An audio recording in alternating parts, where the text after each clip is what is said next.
This is the Steve Gruber Show. Yes, it is. Live from the shadow of Detroit and kicking off another brand new broadcast day here the week of Thanksgiving. Glad to have you on board. Glad to have you here with me fighting from the foxhole of freedom. Who do you want in your foxhole?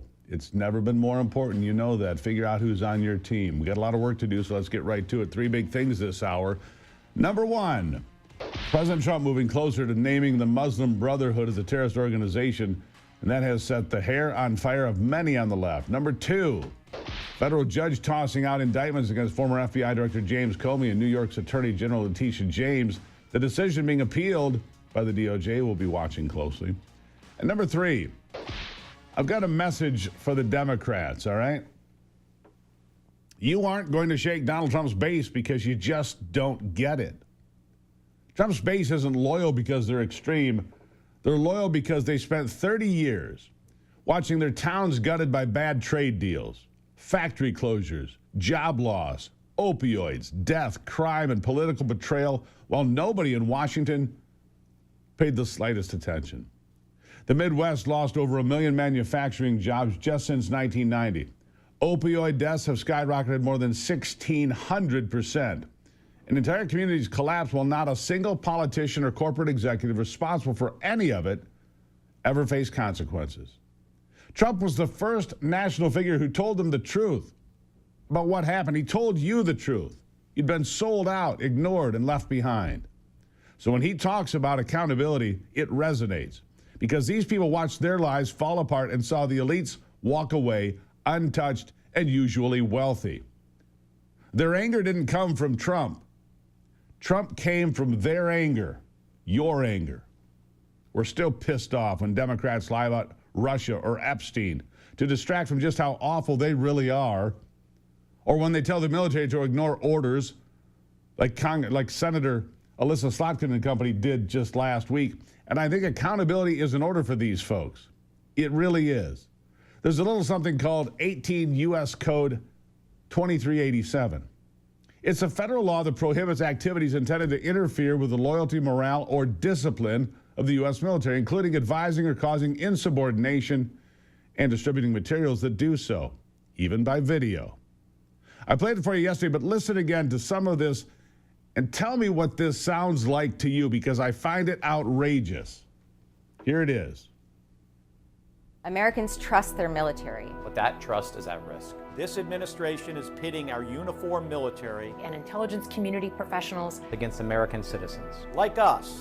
You all swore an oath to protect and defend this Constitution. Right now, the threats to our Constitution aren't just coming from abroad, but from right here at home. Our laws are clear. You can refuse illegal orders. You can refuse illegal orders. You must refuse illegal orders. No one has to carry out orders that violate the law. Or our Constitution. We know this is hard. And that it's a difficult time to be a public servant. But whether you're serving in the CIA, The Army, our Navy, The Air Force. Your vigilance is critical. Yeah. That's exactly like they intend to interfere with the loyalty of the U.S. military to me. And guess what? Violators face up to 10 years in prison and a 5-year ban from U.S. government employment.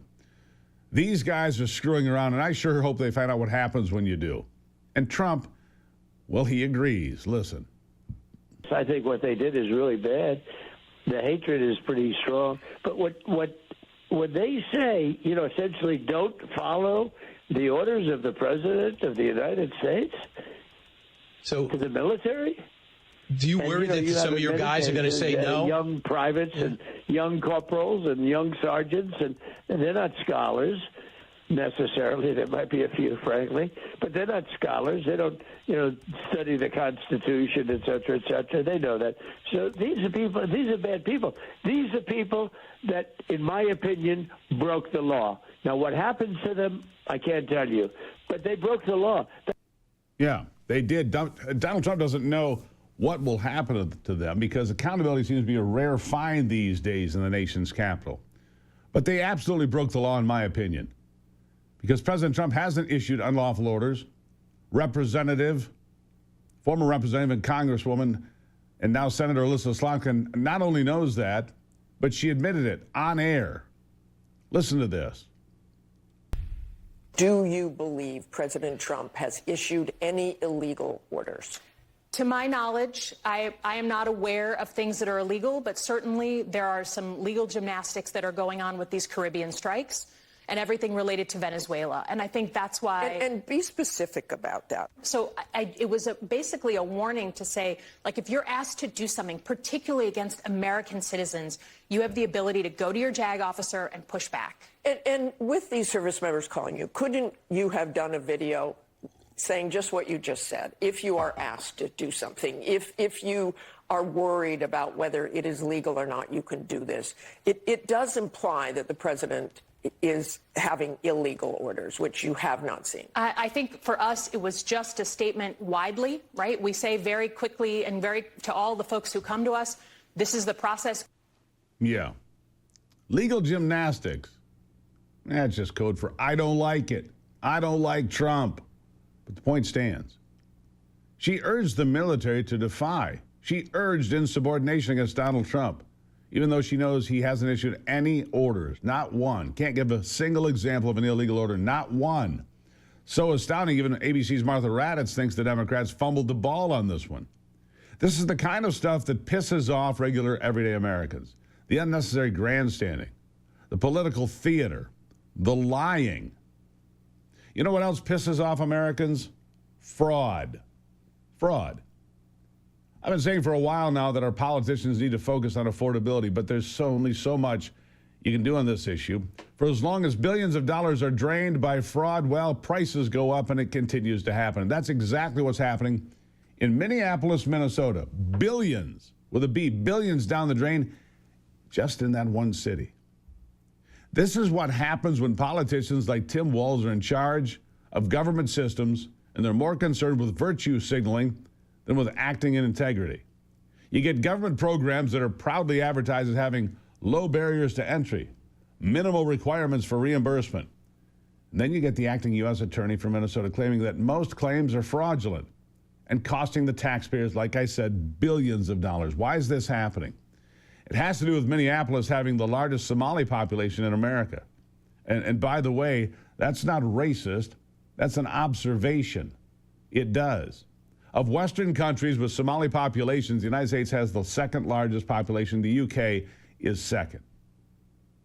Somalia immigrants sent back, get this, $1.7 billion in 2023 alone to their home country.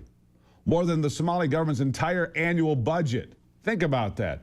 They sent more money back than that government normally spends. And where are they getting the money? Well, according to the hundreds of investigations that have either already been prosecuted or are underway, Somalians are stealing billions of dollars from our government. And I will explain exactly how that's happening when I come back. It should make you angry that this is allowed to happen. Prices go up for you while they fleece government programs. And they're not alone. It's just one shining, glaring example. I'll be right back.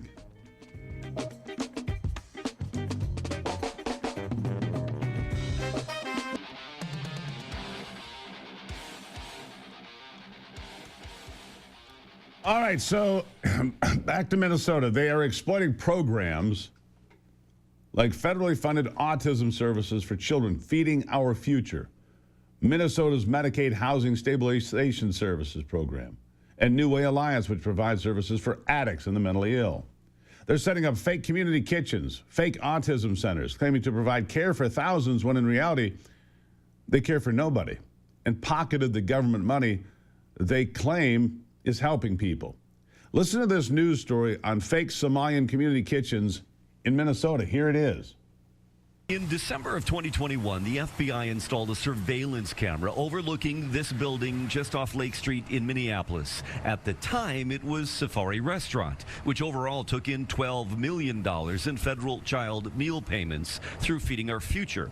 Safari's former co-owner, Salim Saeed, is on trial alongside Amy Bach, the Feeding Our Future executive director.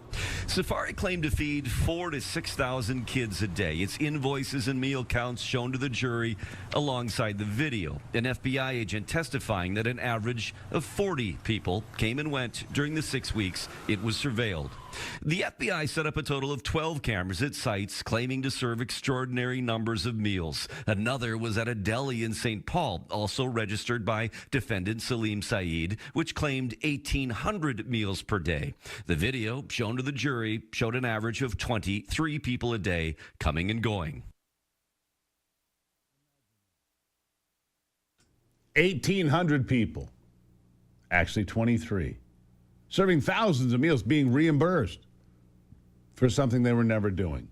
Fraud, waste, abuse. It's the same with autism centers. Somalians are setting up fake autism centers, raking in cash. Look at the data. Medicaid payouts to autism centers totaled $3 million in 2018, and then Joe Biden came into office and facilitated this mess and this mass migration. Guess how much Medicaid paid out in 23? $399 million, from $3 million in 2018 to $399 million in 2023, from 18 to 23, 5 years. And guess what? 1 in 16 Somali 4-year-olds in the state has been reportedly diagnosed with autism. How fortunate, except that it's a rate triple the state average. Do you see what's happening here? We shake our head at Tim Walz and the rest of Minnesota's government officials for failing to catch on to this before dishing out billions in government grants. But it's by design. It's all by design. David Gaither, a former Minnesota state senator and nonprofit leader, says, quote, if you're a politician, it's a significant disadvantage for you to alienate the Somali community. If you don't win the Somali community, you can't win Minneapolis. And if you can't win Minneapolis, you can't win the state. End of story. And we know that fraudsters cozy up to make donations to the Democrats like Ilhan Omar and Omar Fatah, both Somali-born politicians. And then Minneapolis Mayor Democrat Jacob Fry, who won against Fatah. I mean, hell, Fry spoke in Somalian during his victory speech. Remember this? Assalamu alaikum. Hamid wanaagsan. Magacayga waa Yaroub Farid. Dhulka magaalada Minneapolis. Here's the thing. Many of these immigrants are not here illegally. They're here legally. We know it for a fact. U.S. Citizenship and Immigration Services Director Joseph Edlow revealed widespread immigration fraud, however, among many Somali immigrants in Minneapolis. Here's his concern. Listen. Officers from our Fraud Detection and National Security Directorate, working in teams, have conducted over 1,000 site visits across the Minneapolis-St. Paul area as part of this operation. What they found should shock all of America. Focusing on a list of over 1,000 target cases involving more than 900 individuals, our officers encountered blatant marriage fraud, visa overstays, people claiming to work at businesses that can't be found, forged documents, abuse of the H-1B visa system, abuse of the F-1 visas, and many other discrepancies. Over the course of the operation, our officers found indication of fraud, non-compliance, or public safety and national security concerns in nearly a little less than 50% of the cases interviewed. We found troubling patterns with the Uniting for Ukraine program that should have raised serious concerns under other administrations, such as an individual filing to sponsor more than 100 aliens, and organizations sponsoring hundreds. We are continuing to investigate these cases. I would hope so. Marriage fraud, fake jobs, fake businesses, fake immigrants. Half of their cases revealed immigration fraud, half. And they only investigated 1,000 cases. There are 80,000 Somalians in Minneapolis and the surrounding areas, and it's significant. Many of these got here by fraudulent means, and now they're using fraud to drain the state of billions of dollars and send it back home. But it gets worse, believe it or not. The Manhattan Institute has found that Minnesota's Somali community has sent untold hundreds of millions of dollars through the network of Hawalas, an informal clan-based money trader that wound up in the coffers of Al-Shabaab, an Islamist terrorist group in Somalia. And 8,000 miles away, this group is allegedly benefiting from lax and corrupt government programs that are handing out money for fake claims. In the words of one of the Manhattan Institute sources, the largest funder of Al-Shabaab is the Minnesota taxpayer. We can't count on Minnesota's Attorney General to look into any of this because he's too busy playing the race card on behalf of a population that he needs in order to keep his office. It's not a racist thing to crack down on fraud. It is not a racist pattern to notice a pattern of fraud. It is morally wrong to turn a blind eye to billions of dollars being funneled out of your state, some of it to terrorist groups, while your own countrymen are facing an affordability crisis. Bottom line, real Americans are tired of betrayal, fraud, and elites who protect criminals while crushing the working class. That's where we are. Well, the Wellness Company has one big annual sale, and it's happening right now just in time for your New Year's resolution. Whether you need a kickstart for weight loss or want to stock up on innovative nutraceutical blends that help you stay in optimal health, the Wellness Company has everything to keep you out of urgent care and feeling limitless in 2026. The Black Friday.